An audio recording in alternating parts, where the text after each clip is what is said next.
अब मेरा आपसे हम लोगों ने जो ये आज इफ्तार का एहतमाम किया है, ख़ास हमारे रोज़े भी हैं रजब के इन अय्याम में जो रोज़े हैं, जैसे हमारे यहाँ आइम्मा की विलादत आती है तो ख़ास उसमें विलादतों में रोज़ों की ताकीद है आइम्मा की तरफ से।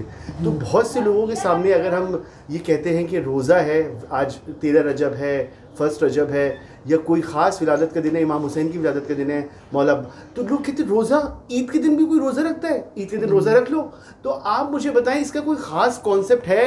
आइम्मा ने तो हमें हमेशा ताकीद की है कि इन ख़ास दिनों में और इन रजब के महीनों में आपने रोज़ा रखना है। आप क्या कहेंगे इस बारे में? देखिए, सबसे पहली बात तो ये कि अल्हम्दुलिल्लाह हम रजबुल मुरज्जब के अंदर दाखिल हो चुके हैं और ये अल्लाह रब्बुल इज़्ज़त का लाख लाख एहसान है, शुक्र है परवरदिगार आलम का कि उसने हमें एक और माह रजब दिया।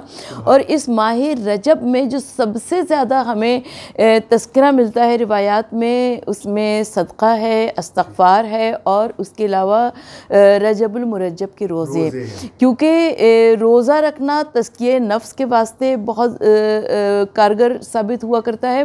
और जब हम रोज़ा रखते हैं तो सबसे बड़ी बात यह है कि रजब को अल्लाह का महीना करार दिया गया, शाबान को अल्लाह के रसूल सल्लल्लाहु अलैहि वसल्लम का महीना और रमज़ान को अल्लाह के रसूल सल्लल्लाहु अलैहि वसल्लम की उम्मत का महीना करार दिया गया। यानी रजब में हम जो बीज बोते हैं, शाबान में अपने आंसुओं से उसकी आबियारी करते हैं और फिर माह रमज़ान फसल काटने का वक्त है। तो सबसे पहली बात है कि अपने नफ्स को तैयार करना, अपने नफ्स को आमादा करना, अपने नफ्स को राज़ी रखना, और ये नफ्स इतनी आसानी से काबू आने वाली चीज़ नहीं है। तो हम इस्तग़फ़ार के ज़रिए, सदक़े के ज़रिए, रोज़े के ज़रिए इस नफ्स को काबू में करने की कोशिश करते हैं। और जब हम काबू में करने की कोशिश करते हैं तो अब ये जो माह रजबुल मुरज्जब की ख़ास तवारीख़ आ रही हैं, जिसमें विलादत की भी तारीख़ें हैं, शहादत की भी तारीख़ें हैं, तो इन तवारीख़ की बहुत ज़्यादा अहमियत और अज़मत है। इसलिए कि जब हम दर अहले बैत पर आ जाते हैं तो हमें जब उन तवारीख़ की अज़मत का पता चलता है, तब उसके बाद उसके दिनों की बात ही अलग हो जाती है। बिल्कुल। तो ये इसमें ख़ास जो हमारे यहाँ रोज़ों की ताकीद है कि रजब, शाबान, रमज़ान, यानी कि इन महीनों में जो ये ख़ास तारीख़ें हैं, इसमें रोज़ा रखना बहुत ज़रूरी है।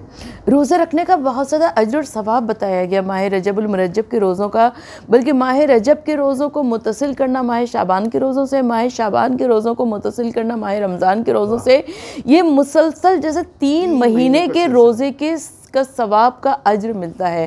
माह रमज़ान मुबारक हमारे वाजिब रोज़े हैं और माह रजब और शाबान में जिसके ऊपर क़ज़ा रोज़े ना हो, अगर क़ज़ा रोज़े हैं खुदा ना खास्ता, तो वो फिर क़ज़ा की नीयत से रखेगा तो परवरदिगार आलम उसे क़ज़ा का भी अज्र और सवाब अता फरमाएगा, मुस्तहब रोज़े का भी अज्र और सवाब अता फरमाएगा।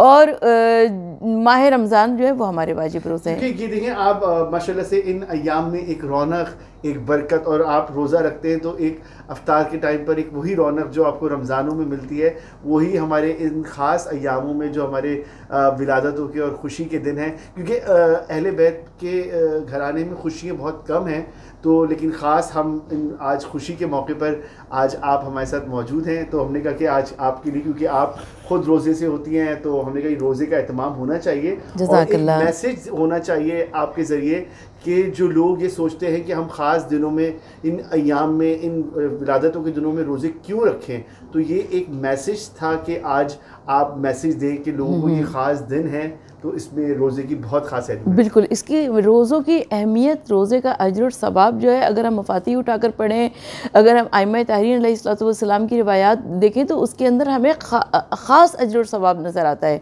तो उस ख़ास कौन महरूम ऐसा होगा जो अपने आप को उस अज्र और सवाब से महरूम रखना चाहेगा।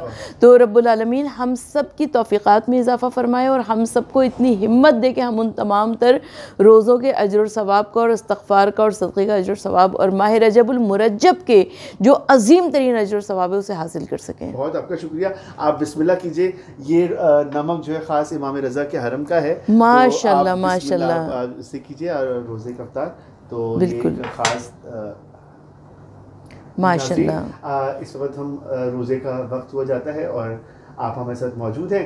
अब इंशाल्लाह हम इफ्तार के बाद प्रोग्राम कंटिन्यू करेंगे। आप हमारे साथ रहिए, देखते रहिए कायम टीवी कनाडा।